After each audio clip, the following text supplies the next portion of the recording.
he tenido la mala suerte de conocer a algunos creyentes que no podían congregarse los domingos con otros creyentes, pues casi siempre procuro recordar esto, que es un privilegio muy grande.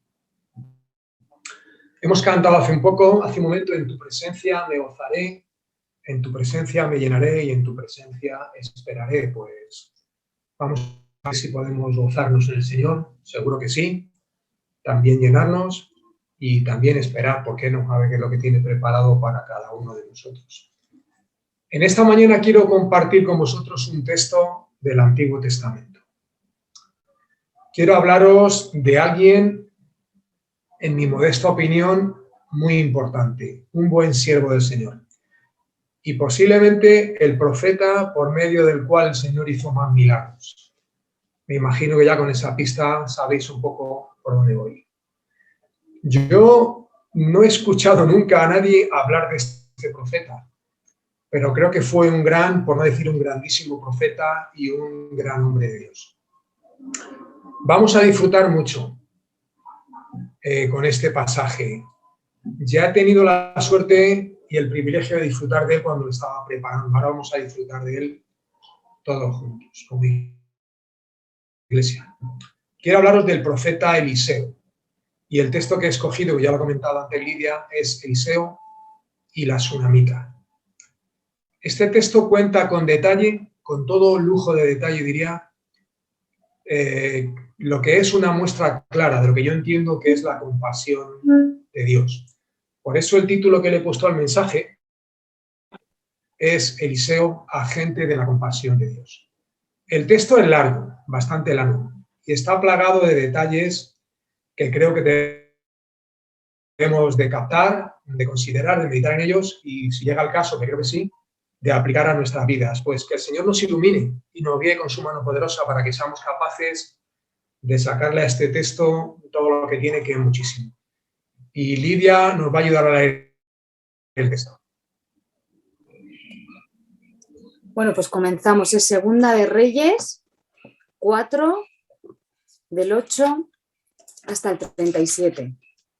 Y dice así: aconteció también que un día pasaba Eliseo por Sunem, y había allí una mujer importante que le invitaba insistentemente a que comiese.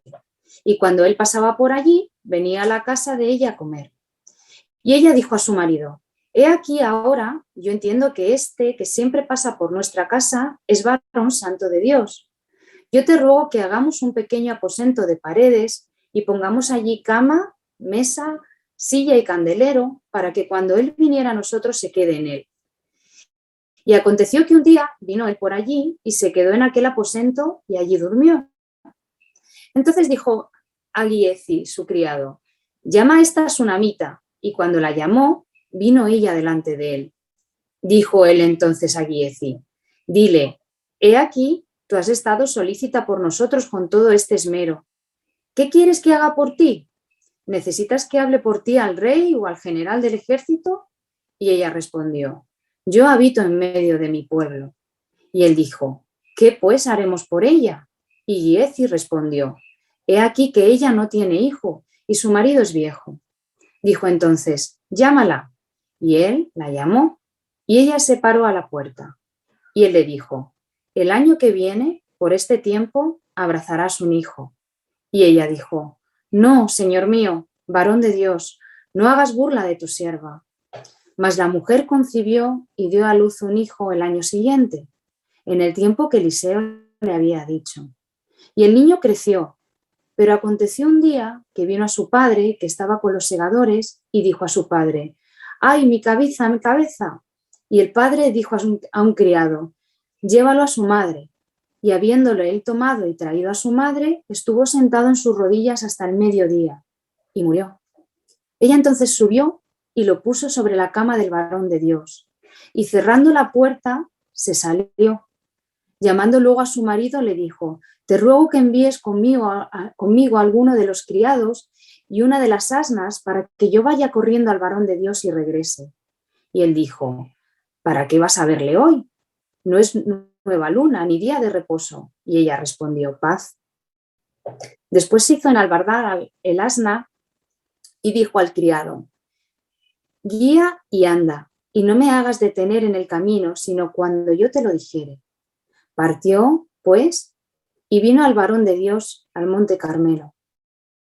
Y cuando el varón de Dios la vio de lejos, dijo a su criado Giezi: he aquí la sunamita, te ruego que vayas ahora corriendo a recibirla y le digas: ¿te va bien a ti? ¿Le va bien a tu marido? ¿Y a tu hijo? Y ella dijo: bien. Luego que llegó a donde estaba el varón de Dios en el monte, se asió de sus pies y se acercó Giezi para quitarla. Pero el varón de Dios le dijo: déjala, porque su alma está en amargura, y Jehová me ha encubierto el motivo y no me lo ha revelado. Y ella dijo: ¿pedí yo hijo a mi señor? ¿No dije yo que no te burlases de mí? Entonces dijo él a Giezi: ciñe tus lomos y toma mi báculo en tu mano y ve. Si alguno te encontrare, no lo saludes, y si alguno te saludare, no le respondas, y pondrás mi báculo sobre el rostro del niño. Y dijo la madre del niño: vive Jehová, y vive tu alma, que no te dejaré. Él entonces se levantó y la siguió, y Giezi había ido delante de ellos, y había puesto el báculo sobre el rostro del niño, pero no tenía voz ni sentido. Y así se había vuelto para encontrar a Eliseo, y se lo declaró diciendo: el niño no despierta. Y venido Eliseo a la casa, he aquí que el niño estaba muerto tendido sobre su cama. Entrando él entonces, cerró la puerta tras ambos y oró a Jehová.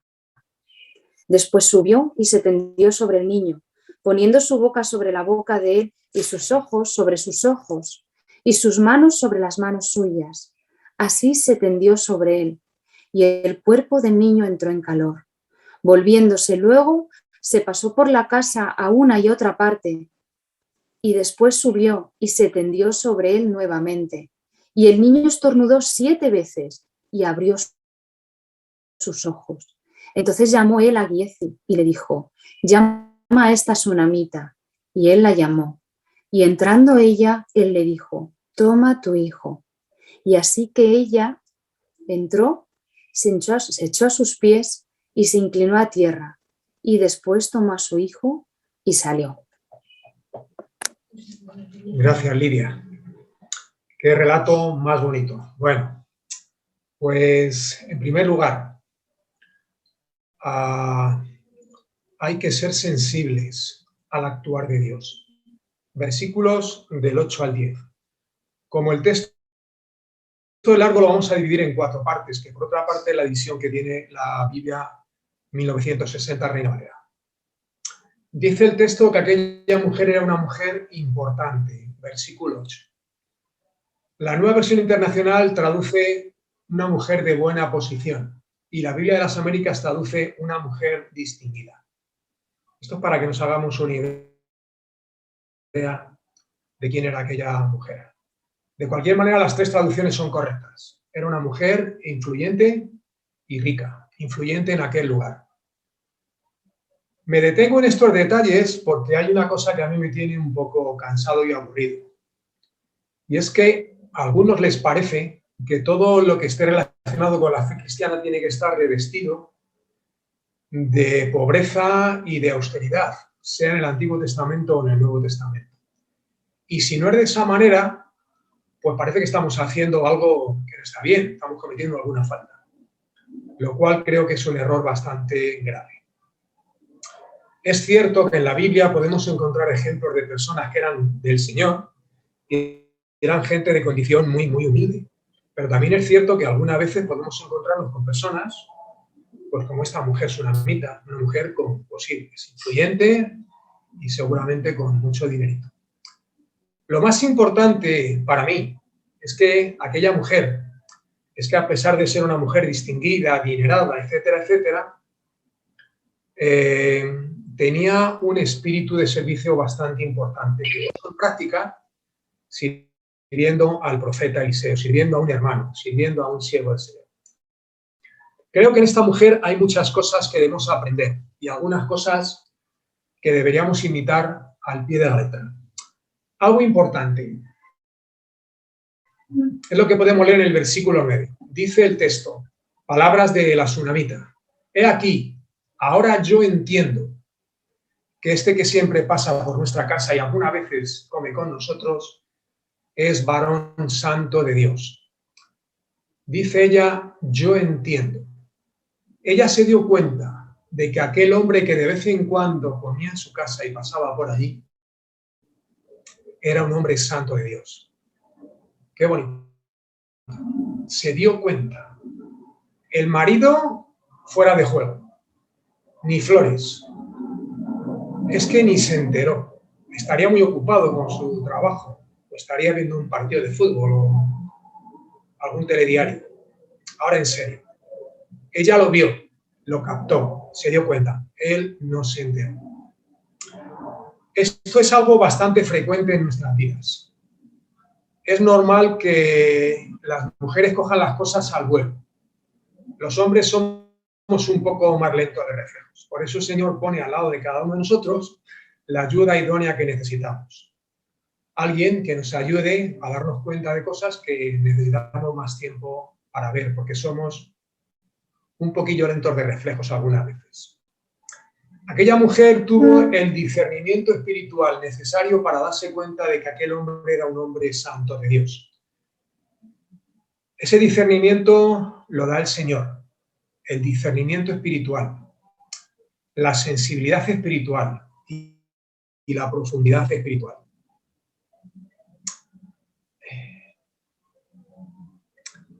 Hay un texto que me gusta que dice, no os embriaguéis con vino, en lo cual hay disolución. Antes bien, sed llenos del Espíritu Santo. Pues bien, en función de lo lleno o vacío que sea del Espíritu Santo, tendré más o menos discernimiento espiritual para darme cuenta de cosas que si no, seguramente no captaríamos. Además, tenemos textos en la Biblia que dicen que, y hay ejemplos de personas que pidieron este discernimiento, profundidad o sabiduría, y el Señor se la dio. Por ejemplo, recuerdo el texto de Santiago, ¿alguno está falto de sabiduría? Pues pídala a Dios, el cual dará abundantemente y además sin reproche. Otra buena enseñanza de este texto es que los cristianos debemos intentar siempre ser gente hospitalaria. Debemos abrir nuestras casas a otros creyentes, porque de esa manera seguramente que recibiremos grandes bendiciones. Aquel matrimonio fue hospitalario, fue generoso y fue esforzado. Tuvieron que hacer una habitación, seguramente, claro, ponerle un techo y después amueblar aquella habitación, poner una cama, poner una mesa, poner silla y poner un candelero. Eso seguramente que les costaría dinero, bastante dinero. ¿Por qué subrayo estas cosas? Pues porque, mirad, los creyentes, los cristianos evangélicos, cada día somos más fríos e inaccesibles. Con algunas excepciones, ¿eh? Cuando estamos en las actividades de iglesia, solemos ser gente sociable. Algunos de nosotros locuaces, incluso parlanchines y algunas veces parlanchines en exceso. Pero cuando no estamos en la vida eclesial, algunos de nosotros solemos ser un poco hoscos y distantes.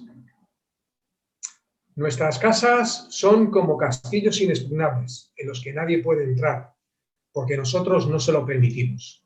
Cuando eso debería ser al contrario. La casa de cualquier creyente debería ser pues como un oasis en medio del desierto donde cualquier creyente pudiera acercarse a refrescarse, a fortalecerse y a descansar en el Señor. Aquel matrimonio fue hospitalario, fue generoso y fue esforzado, que es lo que debemos ser todos los creyentes. Y os cuento algo muy rápidamente. Hace algunos años me llamó una hermana de una iglesia de Castellón de la Plana. Hacía tiempo que no hablaba con ella.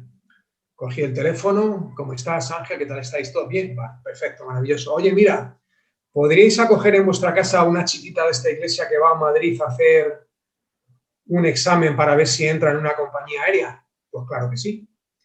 La chiquita vino para Madrid, estuvo 2 o 3 días con nosotros, la llevamos al centro de Madrid a hacer las pruebas y cuando terminó todo, pues se marchó. Fue una auténtica bendición para Manuel y para mí tener a aquella chiquita en casa 3 días con nosotros. Fue una corriente de aire fresco que entró en esta casa. Fue una auténtica bendición. Aquel matrimonio abrió y preparó un aposento a un siervo del Señor, a un hermano en el Señor. El Señor bendijo en gran manera aquel matrimonio. La enseñanza es bien sencilla. ¿Quieres que Dios te bendiga como hizo con aquel matrimonio? Con aquella tsunamita y con su esposo. Pues sé hospitalario, sé generoso, sé esforzado. El Señor seguramente que te bendecirá como le bendijo a ellos. En segundo lugar, no hay que ser interesados. Repito, no tenemos que ser interesados. Versículos del 11 al 17. Está muy feo, está feísimo, muy feo que un creyente se mueva por interés, que actúe esperando recibir algo a cambio cuando mueve un dedo. Por desgracia, estamos acostumbrados, porque vivimos en un mundo que funciona así, a ver que cuando alguien hace algo, está esperando recibir algo a cambio, alguna contraprestación.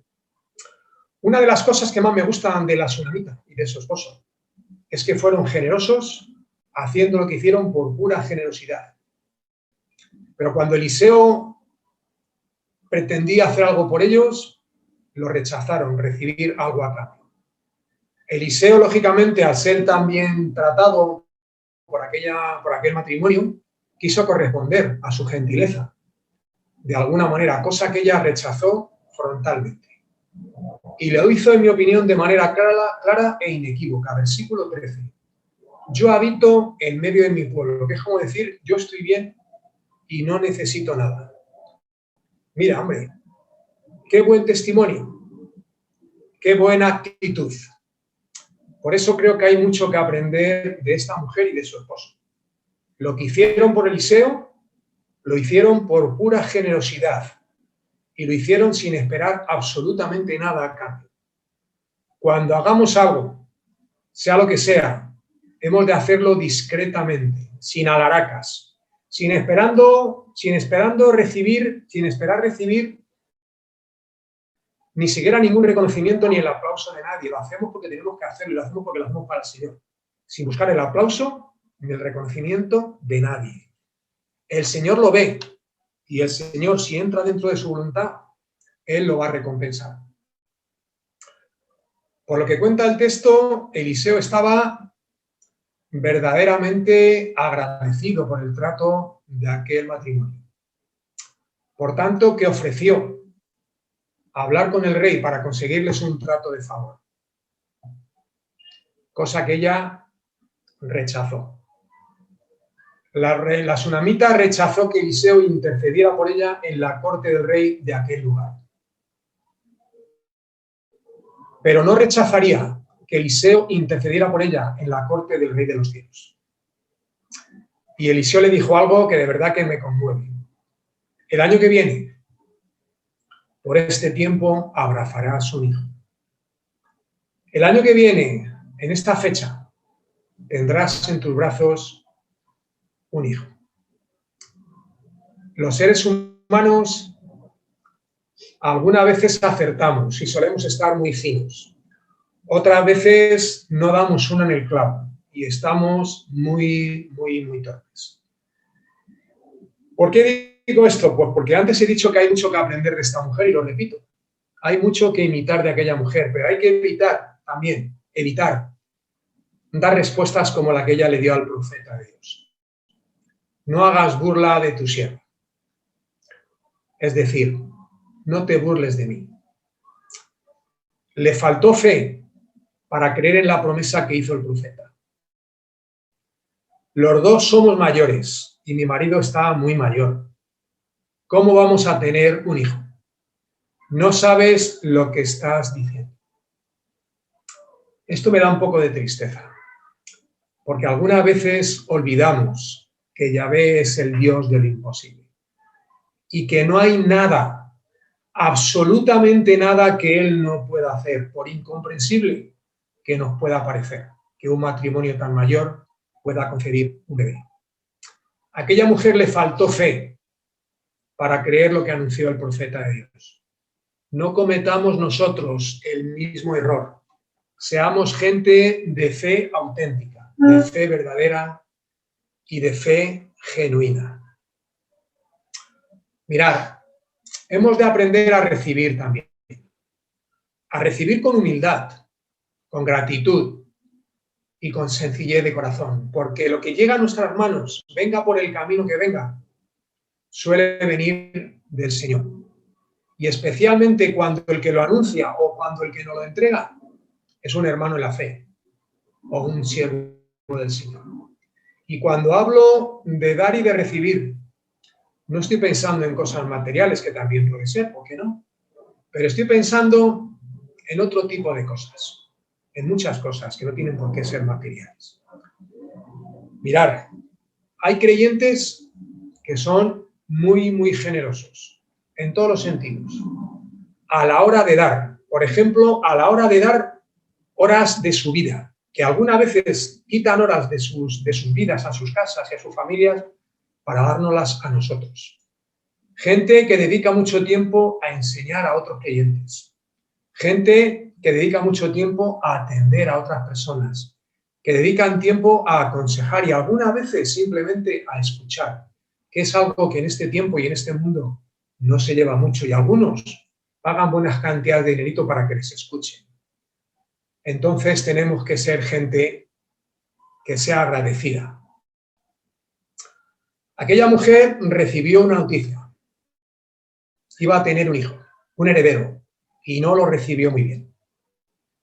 Hermanos y hermanas, tenemos que ser prudentes, tenemos que ser sensatos, tenemos que ser equilibrados en nuestras relaciones, actuar con mesura, con dominio propio y con sencillez de corazón, y siempre recordando que el Señor está al mando de todo y el Señor además nos está viendo.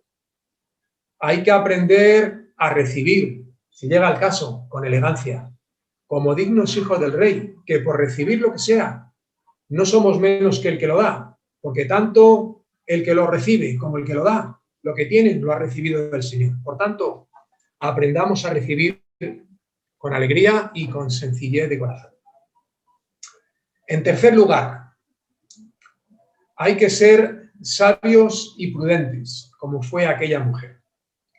Versículos 18 al 31. Y ahora entro en un terreno muy, muy, muy difícil. ¿Qué hay que hacer cuando se te muere un hijo? Yo no lo sé. Y tampoco quiero saberlo. Creo que es lo peor que le puede pasar a un ser humano. Es lo que le pasó a aquel matrimonio. Que tuvieron un hijo siendo ya muy mayores. Y el niño parece ser que por una insolación murió. Ella hizo todo lo que pudo. No paró de correr de un lado a otro. Llevó al niño al lugar donde descansaba Eliseo y lo puso en la cama en la que dormía Eliseo. Cuando alguien muere, casi siempre solemos dejarlo en una cama, como preparándole para la tumba. Aquella mujer dejó a su hijo en la cama de Eliseo, pero no preparándole para la tumba, le estaba preparando para la resurrección, porque ella confiaba plenamente en el Dios de Eliseo, en el poder de Dios que descansaba sobre Eliseo. Poder incluso por encima de la muerte. Y desesperadamente buscó a Dios. Buscó la ayuda de Eliseo, que era su manera de buscar a Dios. Y ahora viene otra cosa que hizo que tampoco estuvo muy bien. Ella argumentó ante Eliseo, como otros seres humanos argumentan ante Dios cuando les sobreviene alguna desgracia. Algunas veces, incluso los creyentes, cuando nos viene algo muy, muy, muy gordo, solemos volvernos contra el Señor y le hacemos preguntas que son muy, muy complicadas. Lo mejor de todo es que el Dios de los cielos escucha y algunas veces responde de maneras que el hombre no puede entender y con razones a las que nosotros nada podemos decir. Mala cosa es confrontar con el Dios de los cielos.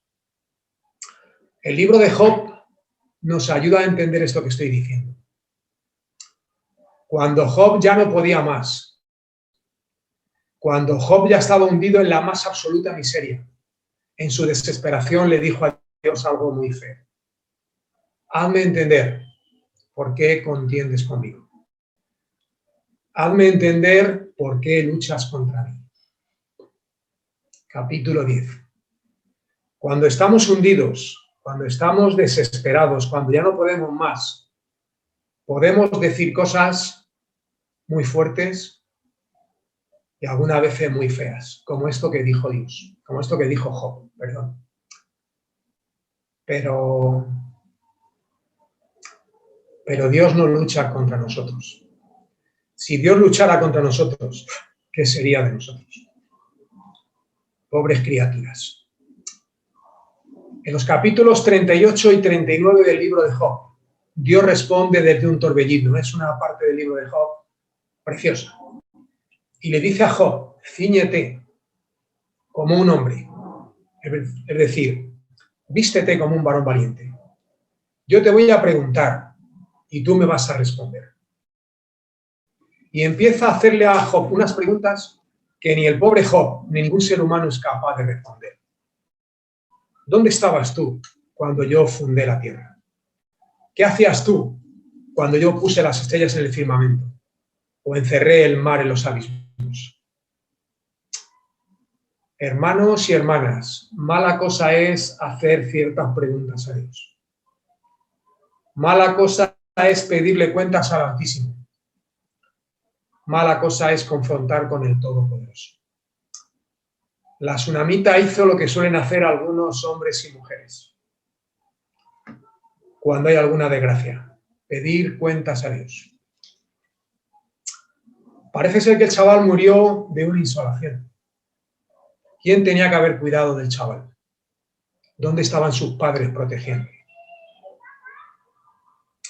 Antes de volvernos contra el Señor y antes de hacerle las preguntas que algunas veces le hacemos, hagamos las cosas bien, seamos responsables, seamos prudentes y seamos sabios en todo lo que hacemos. Pero vamos a quedarnos con lo bueno, con todo lo bueno que hizo aquella mujer. Acudió a buscar ayuda en Eliseo, que era su forma de buscar ayuda en el Señor. En último lugar, hay que aprender a confiar. Versículos 32 al 37. La maniobra de poner el báculo sobre el rostro del niño parece que no dio buen resultado. Algunas veces las cosas que se nos ocurren no suelen ser las más apropiadas. Quizá Eliseo se equivocó al esperar demasiado del báculo en las manos de su siervo. Esto es algo que solemos hacer una y otra vez casi todos nosotros siempre. Cuando surge algún problema, casi siempre intentamos solucionarlo primero por nuestros propios medios. Y cuando nos cansamos de correr de un lado a otro como pollos sin cabeza y darnos golpes contra la pared, entonces nos acordamos que hay alguien muchísimo más poderoso que nosotros a quien podemos acudir. Entonces, buscamos ayuda del Señor.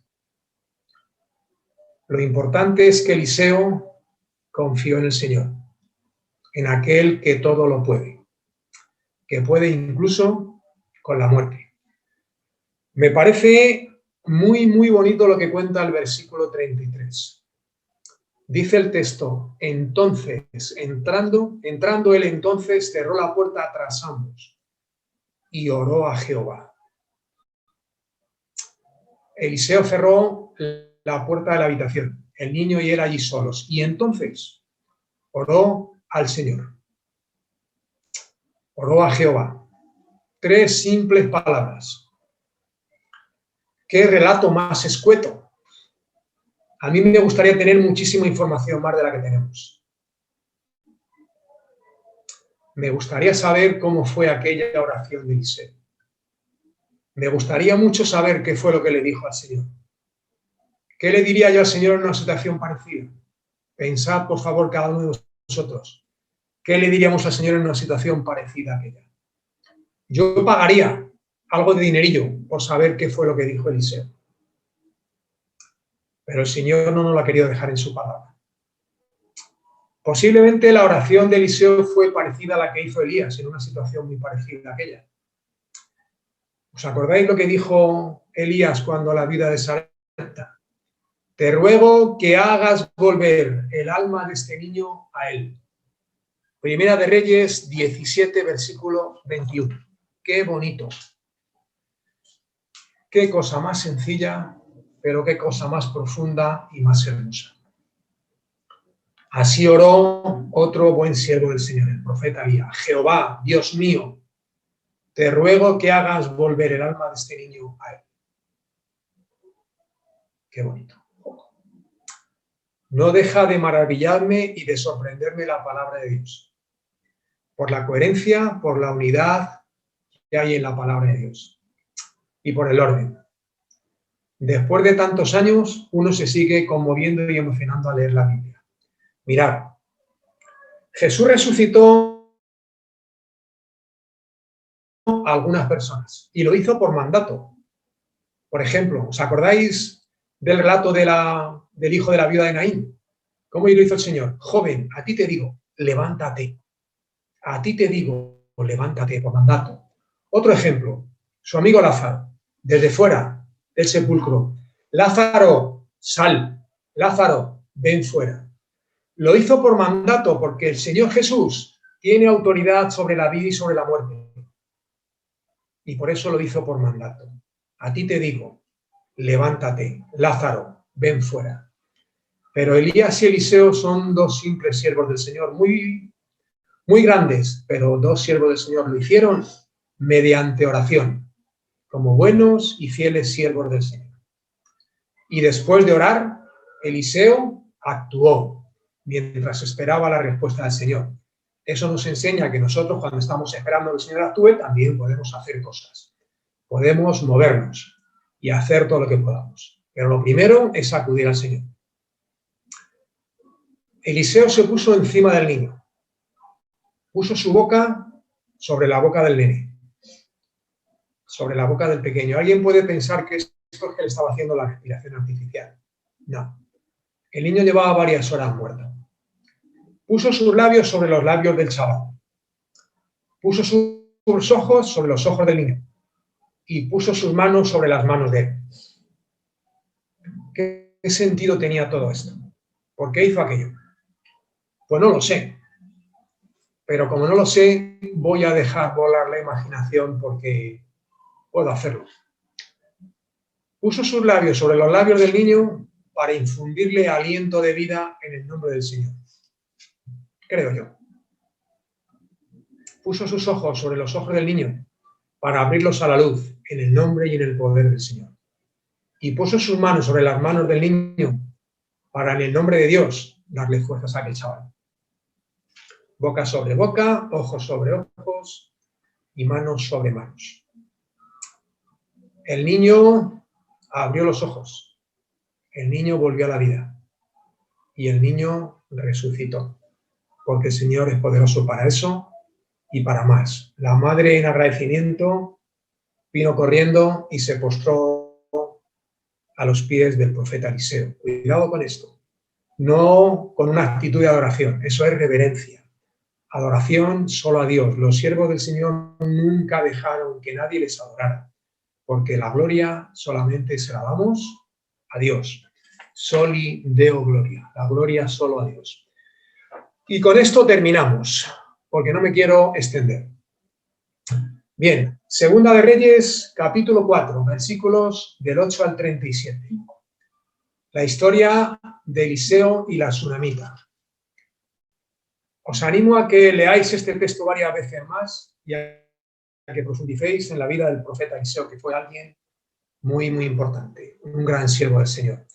Este pasaje nos enseña varias cosas interesantes e importantes. Hay que ser sensibles al actuar de Dios. No hay que ser interesados, es decir, no hemos de movernos por interés. Hay que ser sabios y prudentes en todo lo que hacemos y hay que aprender a confiar. Este pasaje enseña muchísimas cosas, muchísimas. Si tuviera que escoger una, me quedaría con que Eliseo fue un agente de la compasión de Dios. Es el título que le he puesto a este mensaje. El Señor le usó para extender su misericordia sobre aquel matrimonio y sobre aquel niño. Pues bien, que el Señor bendiga a todos aquellos, que bendiga, que prospere y que proteja. A todos aquellos que son usados por el Señor para ser de bendición a otros creyentes y a vosotros también. Que el Señor os bendiga. Amén.